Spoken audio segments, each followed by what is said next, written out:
ಬೆಂಗಳೂರು ಪೊಲೀಸರಿಂದ ಆಪರೇಷನ್ ಮುಕ್ತ ಅಭಿಯಾನ.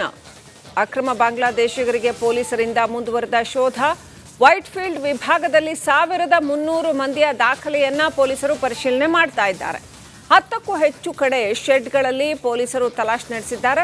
ಅನುಮಾನಾಸ್ಪದ ವ್ಯಕ್ತಿಗಳನ್ನು ವಶಕ್ಕೆ ಪಡೆದು ವಿಚಾರಣೆ ನಡೆಸಿದ್ದಾರೆ. ವೈಟ್ಫೀಲ್ಡ್ ವಿಭಾಗದಲ್ಲಿ ಟೇಕೆದಾರ್ಗಳದ್ದೇ ಕಾರುಬಾರು ಅಂತ ಹೇಳಲಾಗ್ತಾ ಇದೆ. ವಲಸಿಗರಿಗೆ ಆಶ್ರಯ ನೀಡಿದವರ ಮೇಲೂ ಕೂಡ ಪ್ರಕರಣ ದಾಖಲು ಮಾಡಲಾಗ್ತಾ ಇದೆ. ಜಾಗದ ಮಾಲೀಕರು ಮುಂತಾದವರನ್ನ ಮೇಲ್ವಿಚಾರಣೆ ಮಾಡ್ತಾ ಇದ್ದಾರೆ. ಜಾಗವನ್ನು ಮೇಲುಸ್ತುವಾರಿ ನೋಡಿಕೊಳ್ಳುವವರನ್ನ ಕೂಡ ವಿಚಾರಣೆಗೆ ಒಳಪಡಿಸಿದ್ದಾರೆ. ವಲಸಿಗರ ಪೂರ್ವಾಪರ ತಿಳಿಯದೆ ಆಶ್ರಯದ ವ್ಯವಸ್ಥೆ ಮಾಡಿದ್ರೆ ಪ್ರಕರಣ ಎದುರಿಸಬೇಕಾಗತ್ತೆ.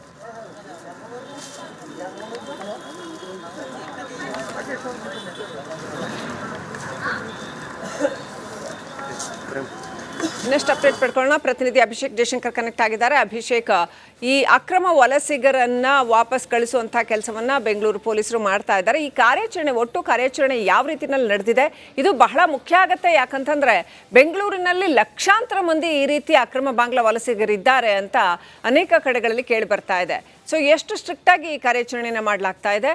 ಅವ್ರನ್ನ ಗುರುತಿಸಿದ ನಂತರ ಅವ್ರನ್ನ ವಾಪಸ್ ಕಳಿಸೋದಕ್ಕೆ ಏನು ವ್ಯವಸ್ಥೆ ಮಾಡಿದ್ದಾರೆ? ಡಿಪೋರ್ಟ್ ಮಾಡಕ್ ಸಾಧ್ಯ ಆಗ್ತಾ ಇದೆಯಾ?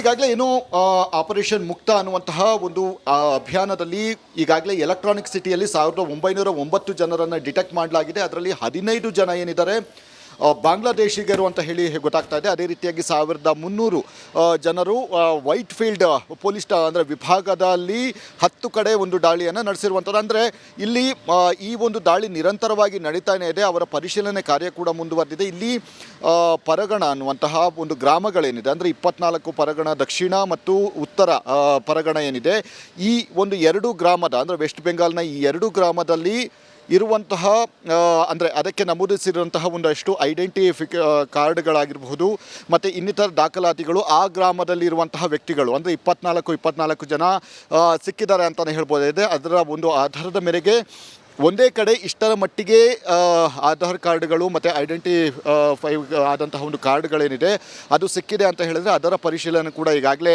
ನಡೆಸ್ತಾ ಇದ್ದಾರೆ. ಮತ್ತು BIN ಅನ್ನುವಂತಹ ಅಂದರೆ ಬಾಂಗ್ಲಾದೇಶ್ ಐಡೆಂಟಿಫಿಕೇಷನ್ ನಂಬರ್ ಅಂತ ಏನು ಹೇಳಲಾಗುತ್ತೆ, ಅಂದರೆ ಆಧಾರ್ ಕಾರ್ಡು ಭಾರತದಲ್ಲಿ ಹೇಗಿದೆಯೋ ಅಲ್ಲಿ ಕೂಡ BIN ಒಂದು ಕಾರ್ಡ್ಗಳು ಕೂಡ ಸಿಕ್ಕಿರುವಂಥದ್ದು, ಅಂದರೆ ನಂಬರ್ ಕೂಡ ಸಿಕ್ಕಿರುವಂಥದ್ದು. ಆ ನಂಬರನ್ನು ತೋರಿಸಿದರಷ್ಟೇ ಬಾಂಗ್ಲಾದೇಶದ ವ್ಯಕ್ತಿಗಳು ಅಂದರೆ ತಮ್ಮ ಒಂದು ದೇಶಕ್ಕೆ ಹೋಗೋದಕ್ಕೆ ಸಾಧ್ಯ ಆಗುತ್ತೆ. ಈ ರೀತಿ ಒಂದು ಡಾಕ್ಯುಮೆಂಟ್ಸ್ಗಳು ಕೂಡ ಈಗ ಇರುವಂತಹ ಹಲವು ವ್ಯಕ್ತಿಗಳ ಬಳಿ ಸಿಕ್ಕಿದೆ ಅಂತಲೇ ಹೇಳ್ಬೋದಾಗಿದೆ. ಇದೆಲ್ಲದರ ಆಧಾರದ ಮೇರೆಗೆ ಕೆಲವರನ್ನ ಬಾಂಗ್ಲಾದೇಶಿಗರಂತ ಹೇಳಿ ಪ್ರೂವ್ ಆಗಿದೆ. ಇನ್ನು ಕೆಲವರ ಪರಿಶೀಲನೆ ಕೂಡ ನಡೀತಾ ಇದೆ.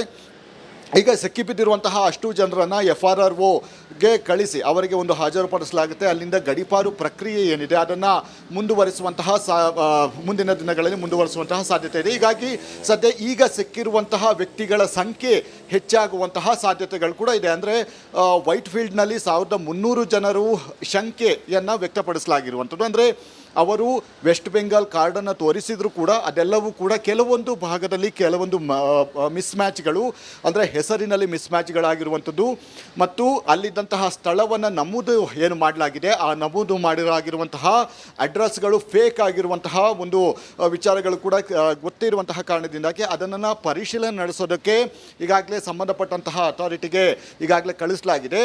ಅದರ ದೃಢೀಕೃತ ಪತ್ರ ಬಂದ ಬಳಿಕವಷ್ಟೇ ಯಾರ್ಯಾರು ಈ ಒಂದು ನಕಲಿ ಆಧಾರ್ ಕಾರ್ಡ್ಗಳನ್ನು, ಪಾನ್ ಕಾರ್ಡ್ಗಳನ್ನು ಮತ್ತು ಬರ್ತ್ ಸರ್ಟಿಫಿಕೇಟ್ ಸೇರಿದಂತೆ ಹಲವು ದಾಖಲಾತಿಗಳನ್ನು ನಕಲಿ ಮಾಡಿದರೋ ಅವರ ವಿರುದ್ಧ ಒಂದು ಇದನ್ನು ಮಾಡಲಾಗುತ್ತೆ, ಕ್ರಮವನ್ನು ಕೈಗೊಳ್ಳುವಂಥದ್ದು. ಕ್ರಮ ರೀತಿಯಲ್ಲಿ ಅಂದರೆ ಇದು ಮಾಡಿ ನಂತರ FRROಗೆ ಕಳಿಸಿ ಅಲ್ಲಿಂದ ಅವರನ್ನು ಗಡೀಪಾರು ಪ್ರಕ್ರಿಯೆಯನ್ನು ಮಾಡುವಂತಹ ಕೆಲಸಗಳನ್ನು ಕೂಡ ಮಾಡ್ತಾರೆ. ಅಂದರೆ ಈ ಹಿಂದೆಯೂ ಕೂಡ ಹಲವು ಹಂತದಲ್ಲಿ ಅಂದರೆ 80 ಜನ ಮತ್ತು 100 ಜನ ಈ ರೀತಿಯಾದಂತಹ ಒಂದು ಹಂತದಲ್ಲಿ ಅವರನ್ನು ಗಡೀಪಾರು ಮಾಡಿದಂತಹ ಒಂದು ಇದು ಕೂಡ ಇದೆ, ಉದಾಹರಣೆ ಕೂಡ ಇದೆ.